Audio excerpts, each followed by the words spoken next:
Welcome back to the deep dive. Today we're actually going to do something a little different. Yeah, a bit of a pivot from the usual. Right, because usually when we talk about this time of year, specifically the Christmas narrative, we have a very specific aesthetic in mind. It's warm, it's golden. You know the vibe I'm talking Oh, about. absolutely. The Silent Night aesthetic. Exactly. Smells like pine needles and cinnamon. It's the snow globe version of the story. Everything is calm, the manger is structurally sound, the animals are oddly well behaved, and everyone is glowing. It's safe.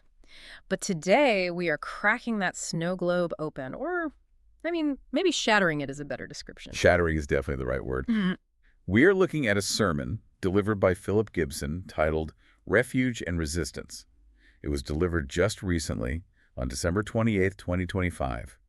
And it focuses on the text in the Gospel of Matthew that happens immediately after the wise men leave. Which is a part of the story most pageants skip over entirely. Yeah, they do. The camera usually cuts away right as the shepherds leave, right? The angels sing, fade to black. But the source material keeps the camera rolling. We're talking about Matthew chapter 2, verses 13 through 23. Right. And the mission for this deep dive is to unpack what Gibson calls the shadow side of the Christmas story. We are talking about the flight to Egypt and the massacre of the innocents. It is heavy stuff, but the core argument here is that if you only know the Silent Night version, you don't actually know the story at all. You're missing the context. Exactly. You can't understand the power of the narrative without understanding the darkness it lands in. I think that's a fair assessment. And before we dive into the analysis, we really need to do a serious tone check for you listening at home. Gibson starts his sermon with a very specific warning, and we should pass that along. This text involves state violence, refugees, and violence against children. It's the part of the Bible that makes you wince. It really is. Gibson explicitly says that if you have lived through trauma or if this presses on tender places, you are totally free to step back. Yeah, the goal here isn't to be morbid or to relive horror for the sake of it. The goal is to see how this ancient text handles the very real, very modern reality of a world that just isn't safe. So let's set the scene. The Magi, the three kings, they've just left Bethlehem. They've dropped off the gold, frankincense, and myrrh. The classic scene is over. They've gone home. Yeah. But Gibson points out a massive collision happening here. You have the bright light of Epiphany, which is the theological term for revealing God to the world, crashing head-on into the dark shadow of political power. Represented by King Herod. Represented by Herod, yes. And that collision isn't metaphorical, it gets physical immediately. Let's look at the first part of our source materials outline, the action. The source really zooms in on Joseph here. And I have to say, usually Joseph is he's just furniture. Oh, sure. You know what I mean. In the paintings, he's just standing in the back, holding a staff, looking tired, while Mary does all the heavy lifting. That's fair. But Gibson argues that in this text, Joseph is the central actor. He is the protagonist of this specific chapter. He is. The text characterizes Joseph specifically as a protector. An angel appears in a dream and warns him that Herod is searching for the child to destroy him. And look at Joseph's reaction. It's instantaneous. Gibson highlights that he doesn't argue. He doesn't say, let me sleep on it, or let's wait for sunlight so the roads are safe. The text literally says, Joseph got up by night. That by-night detail is so crucial to the pacing. It implies a level of urgency that borders on desperation. He understands the cost of hesitation. If he waits for morning, the child dies. Gibson points out a pattern that Matthew uses throughout this whole chapter. God speaks or warns, and the faithful person responds immediately. There's no debate committee. No debate at all. It's the exact opposite of that passive, frozen snow globe image we started with. This is a father grabbing his family in the dark, leaving everything behind, and running for their lives. And the destination is really interesting, too. They aren't just going to the next town over. They are running to Egypt. Which brings us to what I think is one of the most fascinating parts of the sermon. The geography of theology. I love that phrase. Explain that for us, because to a modern listener, Egypt is just a country on a map. But the source argues it's much more than that. Well, in biblical literature, geography is almost never just a GPS coordinate. It is a hyperlink to a theological idea. Gibson argues that sending Jesus to Egypt isn't just about finding a place with no extradition treaty with Herod. It's about baggage. Because Egypt is where Israel has the most history. Immense history. Think about the layers here. Egypt is where the family of Jacob went when they were starving and needed food. It was a place of refuge initially, but it's also where they were enslaved and oppressed for 400 years. And it's where Pharaoh, another insecure king, ordered the Hebrew baby boys to be thrown into the Nile. Which sounds eerily similar to what Herod is about to do in Bethlehem. It's a dark mirror image. But then Egypt is also the site of the Exodus, the great deliverance, the defining moment of Israel's identity as a people. So by sending Jesus there, Gibson is arguing that God is doing what? Just revisiting old haunts? It's deeper than that. He's stepping back into Israel's story at its most dangerous moments. This is a concept called recapitulation. It's the idea of doing the history over again, but getting it right this time. So Jesus is literally walking in the footsteps of his ancestors. Precisely. The sermon quotes the prophet Hosea, "Out of Egypt I have called my son." Now, this is where Matthew, the gospel writer, does something really bold. In the original context of Hosea, son referred to the collective people of Israel, the whole nation. Right, like, let my people go. Exactly. But Matthew takes that verse and applies it to this one child, Jesus. Gibson explains that Matthew is suggesting Jesus is gathering the entire history of Israel, their calling, their suffering, their slavery, their rescue, into his own life. He is Israel condensed into one person. That is a huge concept to wrap your head around. It's like he's absorbing the national trauma into his own biography. That's a great way to put it. He isn't just a savior who drops from the sky untouched by reality. He's a savior who participates in the history. He goes where they went. But while they are escaping to Egypt to participate in that history, something terrible is happening back in Bethlehem. And this brings us to the next section of the deep dive, the trauma. This is the hardest part of the story. There's just no way around it. No. Herod realizes the Magi tricked him. They didn't come back to report Jesus' location. So, to protect his throne, he orders the execution of every child under the age of 2 in the region of Bethlehem. It's horrific, and the source makes a strong point here about the nature of power. Gibson argues this isn't just ancient history. It's a demonstration of how political power functions when it feels threatened. Insecure power, I think he calls it. Right. Power, specifically insecure political power like Herod's, will always use violence to protect itself. If the choice is between preserving the throne or the lives of innocent children, the throne wins every time. Gibson notes that Matthew doesn't describe the gore, he doesn't give us the graphic details, but he refuses to hide the reality. And then the sermon connects us to another Old Testament figure, Rachel. Rachel weeping for her children. I think many people hear that verse and think it's just poetic language for sadness. But who is Rachel in this context? Rachel is one of the matriarchs of Israel, the wife of Jacob. In the book of Jeremiah, she is depicted as weeping because her children, the people of Israel, are being driven into exile. She's the mother figure of the nation watching her family be destroyed. And the text says she refused to be consoled. That is the key phrase. She refused to be consoled. Gibson argues that lament is not unbelief. That's a sticky concept for a lot of religious people. How so? Well, we often think that if we have faith, we shouldn't be sad. Or if we are sad, we should get over it quickly. We should look for the silver lining. Everything happens for a reason, right? Right, the toxic positivity approach to faith, just smile and wave. Exactly. But the source suggests that sometimes refusing to be comforted is the truest thing grief can say. It's a form of protest.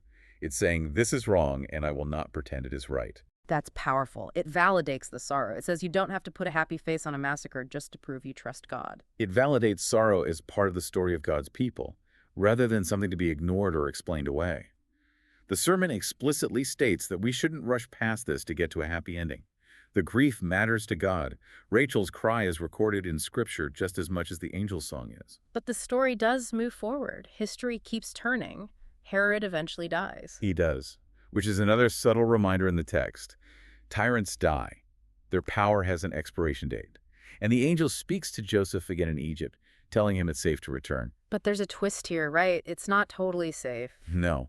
And this is a detail I really appreciate in the source because it feels so realistic. Joseph is ready to go back, but he hears that Archelaus, Herod's son, is now ruling Judea. And the text says, Joseph is afraid. Now, I think a lot of people would read that and judge Joseph. They'd think, oh, come on, you had a dream. God told you to go back. Why are you scared? Where's your faith? But Gibson makes a crucial distinction here. He says Joseph's fear is not a lack of faith. It is wisdom. Wisdom. That's an interesting pivot. Yes. Faith doesn't mean ignoring reality. Faith doesn't mean walking into a buzzsaw because you think you're invincible. God actually validates Joseph's fear. He warns him in another dream to divert to Galilee, away from Archelaus. So they end up in Nazareth, and we've all heard Jesus of Nazareth. That's one of his titles. But why does the location matter? Is Nazareth important? It matters because it isn't important. That's the paradox. Nazareth signifies humility, hiddenness, unexpected beginnings. It's a nowhere town. It's a backwater. It is far from the center of power in Jerusalem. So if you wanted to launch a political campaign, you wouldn't start in Nazareth. Never. But the source notes that this fulfills the prophetic theme, that God's work often begins quietly in places the powerful overlook. So let's look at the picture we've built here. We have a God who is on the run, a refugee, hiding in a backwater town to avoid a local warlord. And that leads us to the big theological question that the sermon addresses. I think it's the question everyone asks when they hear this story, even if they don't say it out loud. Which is? If God is God, why all the running? Why not just stop Herod? The Superman question. Right. Why is the Holy Family vulnerable at all? Why doesn't God just strike Herod down with lightning before he can issue the order? If God knew it was coming, why let the trauma happen? To answer this, Gibson draws on John Wesley, the founder of the Methodist movement, and he offers a really compelling insight into the difference between force and love. Okay, let's unpack this. How does Wesley explain the lack of lightning bolts? The argument is that force can control behavior, but it cannot create love. Yeah. You could put a gun to someone's head and force them to kneel, but you cannot force them to believe. You cannot force them to trust you. So coercion creates compliance, but not relationship. Exactly. And if God's goal is relationship salvation through love, then force is actually useless. Gibson says God chooses to be with us rather than merely above us. That's the definition of the incarnation. God enters the world in a vulnerable human body to be with us in the mess, not to control the mess from the outside like a puppet master. The puppet master idea is interesting because the source also touches on the problem of evil. It does. It argues that God places a terrifyingly high value on human freedom. If God forced Herod to stop, if he overrode Herod's brain, then Herod wouldn't really be a free agent. He wouldn't be guilty, but he also wouldn't be human. So evil is real because human choices are real. Correct. God works within history to resist evil, but he doesn't override human freedom to do it. It's a risk. The Christmas story, according to Gibson, is the story of God taking a massive risk by becoming vulnerable. That's a heavy concept. It basically says God respects the rules of the world he made, even when it hurts him, even when it puts his own son in danger. And that leads to the modern application. Because if we stop there, it's just a philosophy class.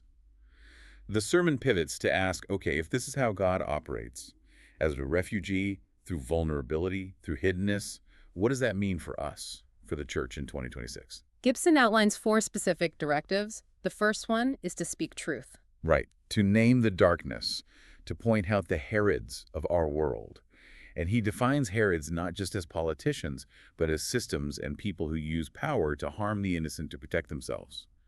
The church isn't supposed to pretend everything is fine. Which goes back to the tone check at the beginning. We don't ignore the scary parts. The second one is to look for messengers. This calls back to the angels and the dreams and the text. But Gibson expands it. The idea is that God provides ways through danger, but they might not look like supernatural events. We need to look for the helpers, the guides, the donkeys and angels, the practical means of escape and support. Then there's the refugee identity. This one feels particularly relevant given the global context, but Gibson frames it theologically. He does. And the source states this clearly, removing it from just political partisanship. He argues that the church cannot forget that Jesus began his life as a displaced person crossing a border. Yeah. Regardless of your politics, the theological reality is that the Son of God was a refugee. That has to shape how we view the stranger. You can't worship a refugee on Sunday and despise them on Monday. That's a challenge. It really pushes you as the listener to reconcile your faith with your worldview. And the fourth one is my favorite, personally, singing as resistance. I love this too. We usually think of carols as cozy, but Gibson frames them as an act of defiance. Like a protest song. Exactly. When the world says violence is final, or Herod wins, or fear is the only reality, singing about peace and hope is a way of saying no. It's a refusal to let despair have the last word. Sorrow is not sovereign. That's the quote. The tyrant doesn't get to decide how the story ends. And Gibson wraps up with this idea of a sign, but it's not the sign you might expect. No. He says the sign isn't that the world is safe. Clearly, looking at the news or history, the world is not safe. If you are waiting for the world to be safe before you have faith, you'll wait forever. So what is the sign? The sign is that God is at work anyway, guiding, sustaining, and preserving life, even in the middle of the danger. That's a crucial distinction. We often think, if God is with me, I'll be safe. But this story says, God is with you even when you aren't safe. Precisely. The Prince of Peace is introduced as a child in a war zone. That grounds the hope. Real hope isn't wishing for a perfect world, it's seeing God present in the broken one. It is a much grittier, tougher version of faith than the snow globe version. So we've gone from the snow globe to the refugee road. We've unpacked the flight, the trauma, the return, and the theology behind it all. It's a completely different way to look at the season. It is a lot to process. It demands a more mature faith, I think. It asks you to hold two things at once, the joy of the birth and the grief of the world. It does. And here's a final thought to leave you with, something the source hints at but leaves for us to ponder. Gibson ends with this paradox regarding safety. We usually think safety comes from being untouchable, having enough money, enough power, a high enough wall. That was Herod's strategy. Exactly. And Herod was the most miserable, paranoid person in the story. But the sermon suggests that true safety, or at least the kind of safety God offers, comes from being part of a community that acts as a shelter. Being the helper rather than the fortress. Right. So the question is, are you building walls to be untouchable, or are you building a refuge for others? Because one of those is the way of Herod, and the other is the way of the child in the manger. That changes the definition of security entirely. It sure does. Thanks for diving deep with us today. Take care.